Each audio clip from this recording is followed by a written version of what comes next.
Bismillahirrahmanirrahim. Assalamualaikum warahmatullahi wabarakatuh. Selamat malam, salam sejahtera untuk kita semuanya. Saya hormati Saudara Gubernur Bank Indonesia, Saudara Menteri, Pak Penas, Pak Saudara OJK, Saudara Madar Muhammad, Ketua Komisi 11, para hadirin hadirat yang saya hormati. Marilah kita selalu bersyukur kepada Allah Subhanahu wa Ta'ala atas kesempatan kita hadir dalam kesempatan yang berbahagia ini pada pertemuan tahunan para pengusaha jasa keuangan.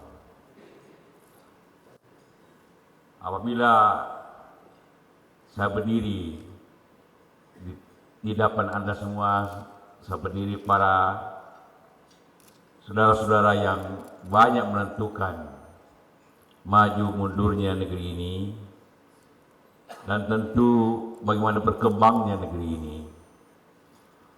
Karena apabila kita berbicara tentang jasa keuangan, dapat diibaratkan bahwa jasa keuangan itu seperti darah dalam tubuh manusia. Tanpa darah yang baik, yang sehat, kita tidak dapat menikmati kesehatan kita.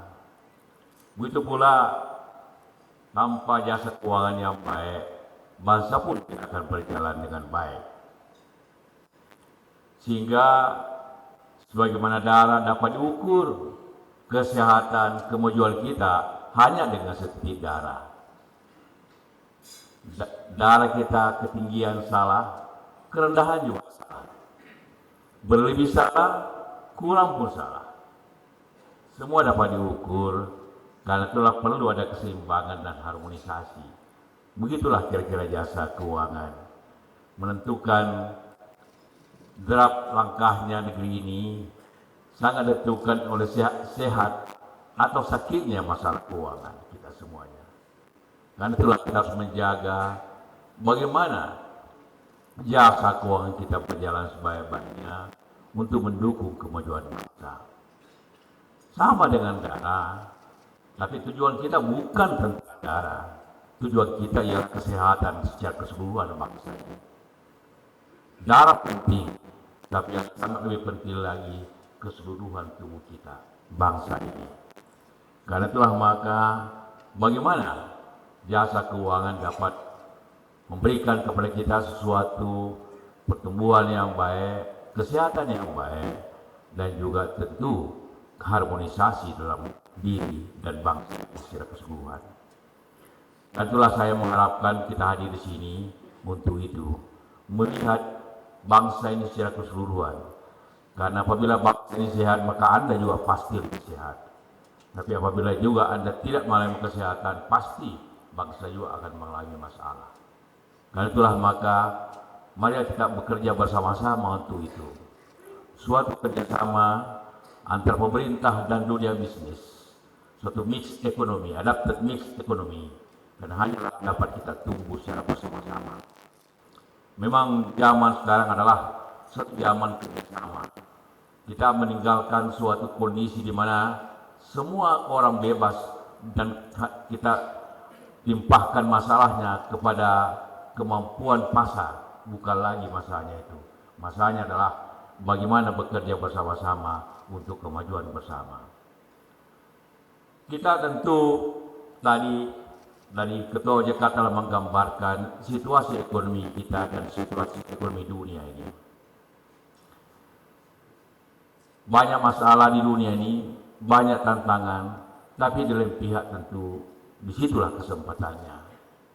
Dunia, usaha, bisnis selalu melihat sisi yang positifnya, tidak melihat sisi negatifnya. Walaupun sisi negatif itu perlu kita perhatikan. Dunia bisnis, dunia usaha melihat apa kemungkinan yang terjadi. Kalau macet, tidak berarti kita harus marah kepada kemacetan. Kita harus melihat bahwa justru macet, kita butuh jalan tol yang banyak. Bidang usaha yang bisa timbul dari situ. Begitu juga sebaliknya, ataupun kekurangan juga dapat kita nilai daripada hal itu. Dunia memang banyak berubah seperti digambarkan tadi Saudara Mulyaman. Sekitar kita juga punya banyak masalah.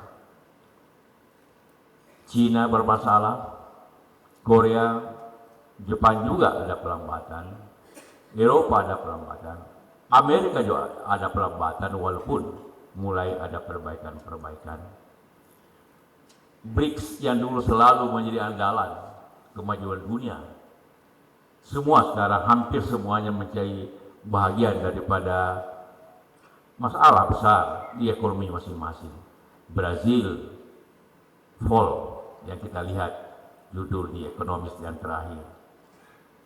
Rusia kita tahu semua masalahnya. Afrika Selatan bermasalah. Cina menurun. India tentu mengalami hal-hal yang positif dari kita semuanya.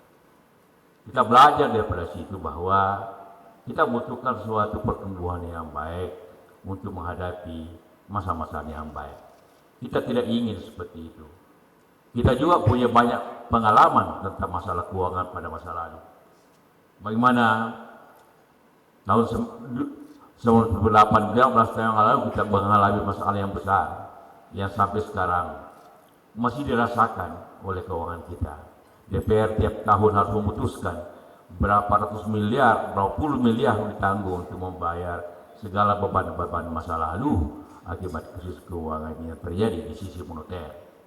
Karena itulah maka semuanya kita harus menyadari tanpa kerjasama kita semua antara pemerintah, dunia keuangan, perbankan, kita tidak bisa tumbuh dengan baik.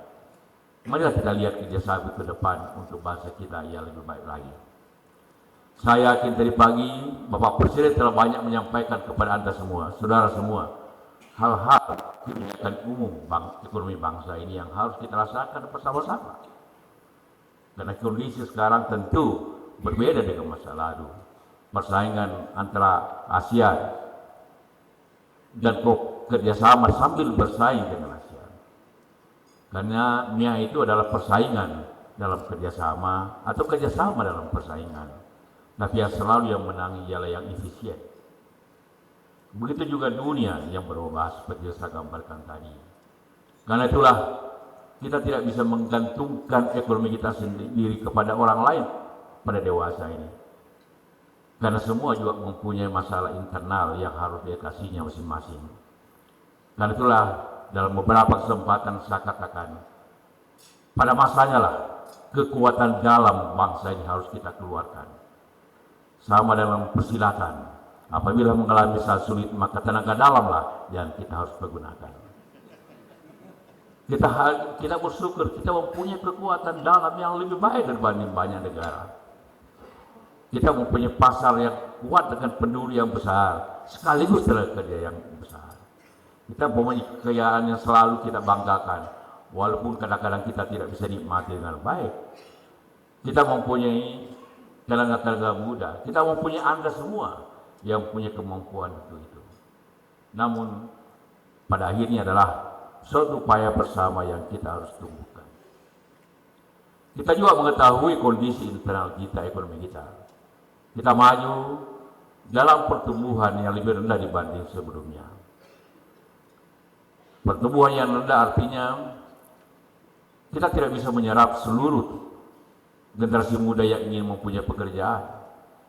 Padahal suatu ekonomi yang tumbuh adalah suatu pertumbuhan yang dapat menyerap dan memberikan lapangan kerja untuk kita semua. Dan hanyalah orang yang bekerja pada akhirnya juga yang dapat menjadi nasabah Anda. Hanyalah orang yang punya penghasilan yang dapat menabung di perbankan dan lembaga keuangan yang lainnya. Hanyalah orang yang bekerja yang dapat menggerakkan ekonomi dan menjadi bahagian daripada Anda semuanya. Itulah hal-hal yang tentu saling berhubungan di antara ekonomi kita semua dalam bangsa ini. Seperti saya gambarkan tadi, apa yang harus kita gerakkan dalam kondisi hari ini? Di samping kita maju dengan efisien, juga maju secara bersama-sama. Kita mengetahui semua data-data terakhir. Apabila ada dua hal yang selalu menjadi tujuan bangsa ini adalah pertumbuhan yang adil atau kemakmuran yang adil. Kita mengalami tantangan-tantangan yang tentu cukup berat. Pertumbuhan seperti katakan yang belum cukup untuk memberikan lapangan kerja yang besar kepada kita semua. Yang kedua, keadilan yang dapat diukur dari bermacam-macam cara, termasuk Gini rasio yang relatif lebih tinggi daripada sebelumnya, 0,41 atau 0,43 di perkotaan. Suatu situasi yang menjadi lampu kuning untuk satu bangsa seperti Indonesia. Ada negara yang memang Gini rasionya tinggi tetapi pertumbuhannya juga cukup baik sehingga semua bangsa itu tidak mengalami wajah goncangan. Yang bermasalah ialah apabila pertumbuhannya tidak terlalu rendah tapi Gini rasionya yang tinggi, itu menjadi masalah. Sering saya katakan banyak negara tidak menjadi, dia tumbuh dengan rendah tidak masalah, tapi karena dia adil maka tidak soal. Negara yang bermasalah ialah apabila ketidakadilan muncul negeri itu. Selalu saya menggambarkan bahwa Timur Tengah Arab Spring itu muncul karena Gini rasio dia yang mendekati 4,5. Kita bersyukur bahwa kita tidak sampai ke situ. Tapi apabila kita tidak hati-hati akan juga bisa mendekati angka-angka yang berbahaya itu sehingga menimbulkan suatu bangsa itu bisa bermasalah. Kadang-kadang ada bangsa rontok karena ketidakadilannya. Jadi apa yang kita harus kembali? Kita kembali kepada tujuan berbangsa kita. Bagaimana memajukan bangsa ini maju dan sekaligus adil, tumbuh sekaligus merata. Itulah bagian yang sangat penting dalam upaya bersama kita semua. Dan di mana peranan lembaga keuangan, dari mana peranan perbankan, di mana lembaga keuangan lainnya untuk mencapai hal tersebut. Terus sekalian, tentu sekarang tidak menjadi suatu pilihan yang baik. Tumbuh secara bersama-sama. Selalu juga menjadi pertanyaan kita semua. Indonesia satu-satunya di ASEAN yang menjadi anggota G20. Artinya besaran ekonomi kita cukup besar karena nomor 16 daripada G20 itu. Tapi kenapa perbankan kita, lembaga keuangan kita hanya nomor 11 dan 12 di negara-negara ASEAN ini? 5 kali lipat dibanding bank terbesar di Singapura dan 2 kali lipat dibanding bank terbesar di Malaysia. Padahal ekonomi kita lebih besar dari mereka secara keseluruhan. Tentu hal ini menjadi perhatian kepada kita semuanya. Banyak hal daya dapat dan nilai seperti itu. Tentu pertama, mungkin kita kebanyakan lembaga keuangan dibanding besaran ekonomi. Artinya adalah bahwa kita membutuhkan suatu lembaga keuangan yang kuat sekaligus mempersatukan, memerger atau memberikan sesuatu kekuatan yang besar kepada lembaga keuangan dengan jumlah yang tidak sebanyak sekarang. Itu alamiah yang harus terjadi apabila kita ingin menjadi efisien. Kedua adalah suatu pikiran ialah kita maju secara dengan keuntungan yang baik atau maju karena kue yang besar. Ini pilihan tentu yang harus kita ambil. Dan pemerintah, sebagaimana juga telah disampaikan Presiden tadi pagi, ialah kita akan memilih kebijakan untuk membesarkan kue secara bersama-sama, kemudian membagi kue itu secara baik kepada kita semua. Bukan seseorang yang mempunyai bahagian yang besar dan yang lainnya mempunyai bahagian yang sangat kecil. Ini memang tercermin dalam angka-angka yang baru kita ketahui bahwa dewasa ini 1% keluarga Indonesia menguasai 50% aset nasional. Kalau di Amerika ada 1% lawan 99%. Itu tentu suatu kondisi yang harus kita perbaiki. Karena menimbulkan masalah-masalah bagaimana saya katakan tadi akan masalah besar untuk bangsa ini. Apabila 1% menguasai 50%, apabila kita naikkan ke 10%, yang besar menguasai 77% daripada aset seluruh bangsa ini. Kita keluar daripada tujuan berbangsa makmur dan adil. Dan itulah maka segala upaya pemerintah akan menuju ke situ. Kita tidak berarti akan menurunkan yang 10% itu, tapi kita harus menaikkan yang 90% secara bersama-sama. Kuenya kita besarkan sambil membesarkan yang kecil. Hanya itulah bangsa dapat berjalan dengan baik. Hanya itulah hal yang harus kita wariskan kepada masyarakat. Apabila tidak, kita mewariskan konflik-konflik sosial apabila kita menjalankan itu. Khususnya lagi, angka generasi jelek itu terjadi setelah krisis 98. Apa artinya? Artinya adalah pada krisis keuangan 98 itu yang kecil makin sulit, tapi beberapa di antara kita justru mengalami pemindahan aset yang terjadi, membesarkan aset pada waktu setelah krisis itu. Artinya adalah ternyata dalam krisis itu yang membayar adalah masyarakat umum, membayar kepada yang mampu. Itu yang terjadi pada saat itu. Karena seluruh beban krisis moneter ditanggung oleh fiskal. Itu sesuatu yang sebenarnya harus kita koreksi apabila terjadi kemudian. Itulah sebabnya dalam diskusi kita semua, kita katakan bahwa bukan masanya lagi bahwa semua perilaku lembaga keuangan harus dijamin oleh pemerintah. Segala kerusakan dalam moneter harus dijamin oleh fiskal. Itu tidak akan kita tolerir lagi, karena akan berakibat ketimpangan bangsa yang sangat besar. Seperti yang saya katakan tadi, ketimpangan yang besar itu justru terjadi setelah krisis 98. Jadi krisis 98 itu menghasilkan banyak orang yang lebih mempunyai kemampuan. Apakah itu secara baik atau secara tidak baik telah terjadi pada waktu itu. Dan itulah masa di mana pemerintah harus menjamin semua kerusakan yang terjadi karena perbuatan di lembaga-lembaga keuangan. Pemerintah tidak akan bisa mentolerir lagi pada masa datang. Karena itulah maka lembaga keuangan haruslah hidup sehat dengan aturan-aturan yang baik. Saya berterima kasih kepada OJK dan Bank Indonesia yang semakin memperbaiki sistem pengawasan dan sistemnya tersendiri, sehingga tidak terjadi lagi kesulitan-kesulitan yang terjadi yang kemudian ditimpahkan kepada rakyat.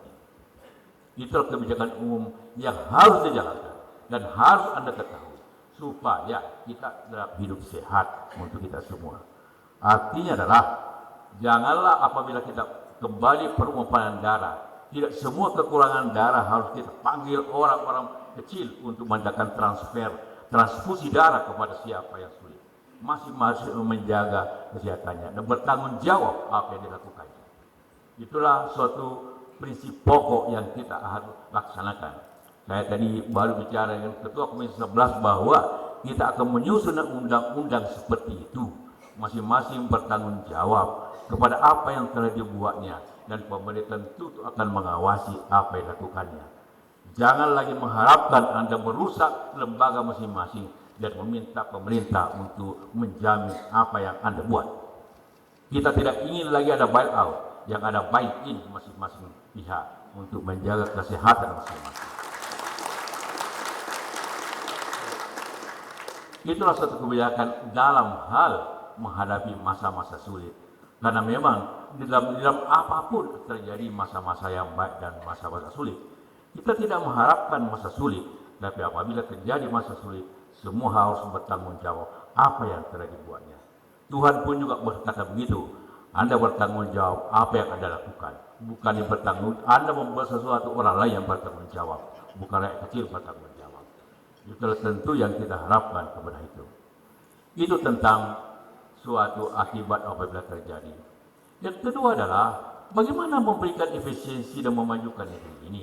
Sebagaimana juga telah banyak saya sampaikan sebelumnya, juga disampaikan oleh Pak Presiden pagi tadi, bahwa dalam suasana persaingan untuk memajukan negeri ini, di mana kekuatan internal diri kita harus kita majukan. Kita mempunyai 4 tantangan besar untuk maju dalam keadaan seperti ini. Pertama, bagaimana pasar keuangan, bagaimana dunia financial efisien. Kedua, bagaimana kita memberikan kemudahan dalam logistik dengan infrastruktur yang baik. Pemerintah telah dan akan membangun infrastruktur jauh lebih banyak dibanding sebelumnya. Anggaran 2016 ini, anggaran infrastrukturnya 50% lebih tinggi daripada tahun yang lalu. Ini akan terus kita tingkatkan, apapun kelebihan kita akan diberikan untuk sektor keuangan, sektor infrastruktur dan sosial. Yang berikutnya tentu banyak keluhan tentang energi. Kita membangun energi sebesar-besarnya dengan cara yang baik. 35 megawatt, nanti 5 tahun lagi mungkin 50.000 megawatt per 5 tahun. Sehingga tidak ada lagi yang mengeluh industri untuk ketiadaan energi. Begitu juga tentang birokrasi, kita perbaiki pangkas banyak hal-hal yang secara birokratis memperlambat usaha-usaha kita semuanya. Ini semua menjadi bahagian daripada usaha kita semua. Apabila saya berbicara di sini di sektor keuangan, tentu yang kita harapkan ialah suatu tingkat persaingan yang baik, suatu budaya, suatu mindset yang harus berubah. Sebelumnya mindset kita adalah seakan-akan kita tidak mempunyai daya untuk hidup berusaha dengan hanya single digit tingkat bunga dan sebagainya. Seakan-akan kita tidak bisa. Karena itu harus dipaksakan bisa. Karena memang bisa. Dan itulah maka kenapa itu terjadi? Karena apabila bunga tinggi mempunyai banyak akibat-akibat yang negatif juga. Yang pertama adalah apabila bunga tinggi berarti deposito tinggi. Berarti orang akan kekurangan daya entrepreneur. Lebih baik hidup dengan bunga daripada berusaha. Itu yang kita ingin didik masyarakat. Bahwa janganlah Anda selalu mendapatkan hidup dari bunga. Hiduplah dari pohon. Dengan menanam pohon. Bukan memetik bunga saja. Ya. Ini akan menimbulkan daya saing internal bangsa ini. Apabila tentu tingkat deposito lebih rendah, otomatis lending rate pasti lebih turun. Dan itu akan menimbulkan daya saing. Sehingga timbullah daya entrepreneur yang baik dan daya saing yang kuat. Dan itulah walaupun sedikit, saya menyampaikan terima kasih kepada Bank Indonesia yang telah menurunkan lending rate yang lebih sedikit ini. Tentu harapan kita adalah pada masanya akan lebih baik daripada itu. Tapi sementara terima kasih juga kepada saudara Gubernur Bank Indonesia untuk itu. Saya yakin akan lebih baik, sehingga akan lebih kunci. Kita harus merubah mindset masyarakat kita, bahwa jangan, kan apapun apabila yang lembaga tidak akan bisa menyeimbangkan kemajuan suatu lembaga keuangan yang lainnya. Sering saya katakan, berapapun Anda berkampanye OJK untuk meningkatkan pasar modal, bursa, tidak akan bisa maju sebesar-besarnya selama bunga deposito tinggi. Karena orang lebih nyaman dengan bunga tinggi dibanding membeli saham. Jadi tidak akan pernah. Akhirnya bursa kita 65% semua dimiliki asing. Sehingga kita sangat tergantung kepada keluar masuknya dan jangka pendek. Karena itu membahayakan satu bangsa. Berikutnya lah tentu dengan bunga yang seimbang itu kita akan baru kita bisa bersaing. Buktinya seperti tadi itu. Memang ada bank yang untung dengan bunga tinggi. Karena itulah kita tidak mengapresiasi lagi bank yang mempunyai keuntungan yang tinggi dengan bunga yang tinggi. Kita mengapresiasi adalah bank yang mempunyai pertumbuhan yang baik, tapi mempunyai tingkat jangkauan yang besar dan memberikan efisiensi kepada ekonomi nasional. Namun pada tahap awalnya, ini khususnya untuk kredit usaha kecil dan menengah, pemerintah memberikan subsidi sehingga haruslah membuktikan bahwa kita bisa berjalan dengan single digit. Pada tahun awal 70-an, ekonomi juga tumbuh dengan single digit. Semua yang berkembang dewasa ini, yang telah dinikmati oleh banyak pengusaha, termasuk pengusaha besar, juga hasil daripada efisiensi bunga itu. Hampir semua kelapa sawit, kebun sawit dewasa ini juga dimulai daripada kredit yang murah seperti itu. Banyak usaha-usaha yang maju pada kredit yang murah. Dan tentu juga Anda semua pasti lebih tahu risiko perbankan, MPR-nya pasti lebih rendah apabila bunganya rendah dan pasti lebih tinggi apabila bunganya tinggi. Itu suatu keadaan. Dan kedua juga Saya mempelajari hampir semua kemajuan banyak negara. Hampir tidak ada negara yang tumbuh karena bunga tinggi.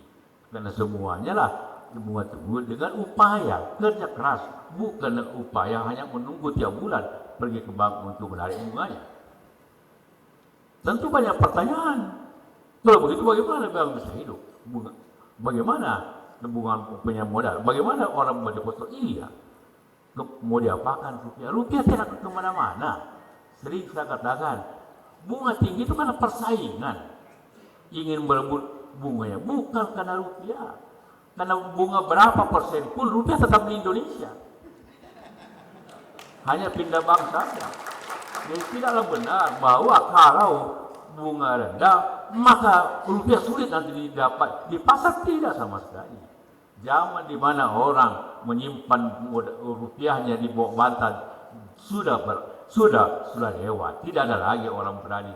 Anda punya uang 100 juta di rumah, mungkin saya 2-3 hari akan dirampok Anda seperti itu. Kemudian juga tentu tidak efisien untuk membawa uang kemana-mana. Semuanya sudah berubah. Dan itulah maka tetap saja rupiah itu dari situ. Banyak orang menghadirkan seperti itu. Bahwa apabila kita hati-hati nanti rupiah kering kemana rupiah itu tidak kemana-mana, hanya berputar-putar antara bayangan satu dan bayangan lain.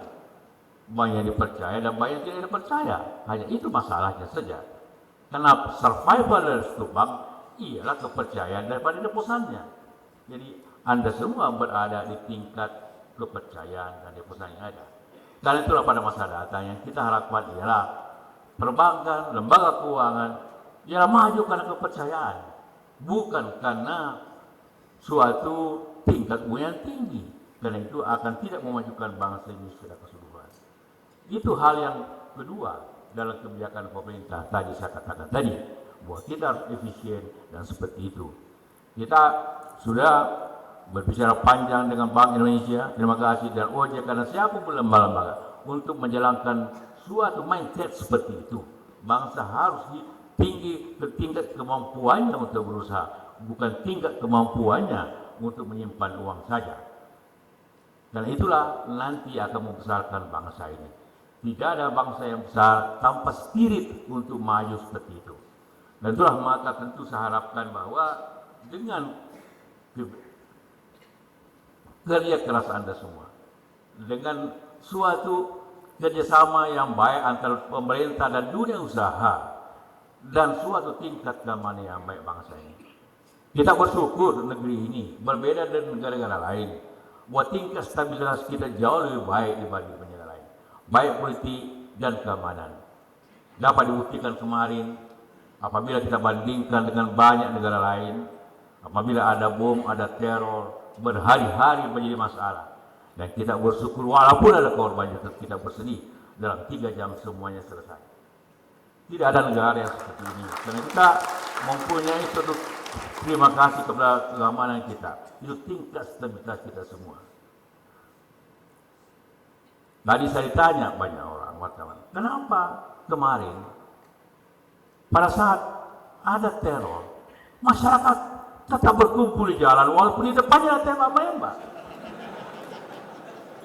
Saya bilang itulah Indonesia. Mempunyai tingkat keyakinan bahwa dia akan selamat apapun yang terjadi dan tidak takut pada masalah.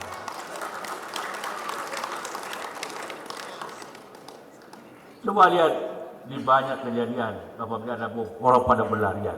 Justru di Jakarta orang pada berdatangan. Ya. Ini menandakan bahwa kita tidak punya rasa khawatir. Itu menimbulkan bahwa kita stabil baik dalam pemikiran dan tingkah laku. Begitu dalam politik. Cuma di Indonesia yang di banyak negara kadang-kadang partai politik makin banyak oposan. Di Indonesia makin sedikit yang oposan tiap hari.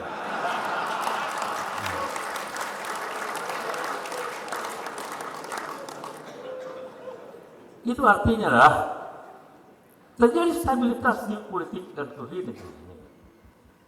Sehingga tinggal ekonomi saja yang menjadi tantangan yang kuatnya, tapi itu sangat penting sekali.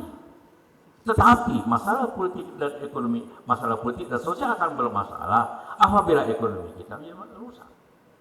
Itulah, walaupun kita tumbuhnya tidak terlalu tinggi dibanding dengan harapan banyak orang, namun kita tidak tumbuh di tingkat menengah, kita tidak terlalu tinggi, tapi kita tidak juga indah dijaga dengan baik. Tapi kita mempunyai kesempatan yang baik untuk meningkatkan itu. Itulah harapan kita semua kepada Anda semua.